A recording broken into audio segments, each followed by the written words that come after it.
Donc comment est-ce qu'on fait pour faire en sorte que désormais, on puisse avoir une forme de bouclier sanitaire qui permette de garantir à chacun l'accès aux soins?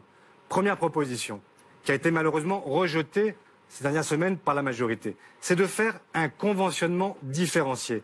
Dans les zones surdotées, eh bien, un médecin qui s'installe, il n'est pas conventionné. C'est-à-dire que ces patients ne pourront pas être remboursés, ce qui devra le faire réfléchir, parce que, évidemment, c'est plus difficile de trouver une patientèle quand on n'est plus capable de faire rembourser ses actes. Deuxième proposition, c'est de faire en sorte que, au moment de la formation des médecins, eh bien, tous puissent passer non pas seulement par les CHU, mais aussi par les hôpitaux généraux. Pourquoi? Parce que partout où j'ai été en France et que j'ai rencontré des médecins hospitaliers, ils m'ont dit la même chose. Ils m'ont dit, le problème, c'est que ce sont les CHU qui captent tout.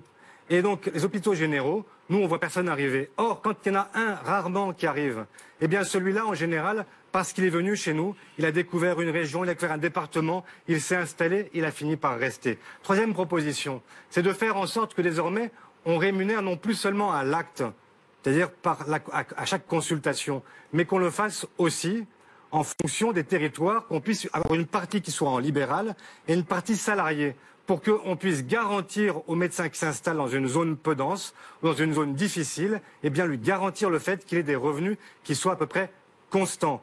Et donc ça permettra, et dernier point, faire aussi en sorte qu'on puisse rémunérer le temps de coordination avec les autres professions de santé.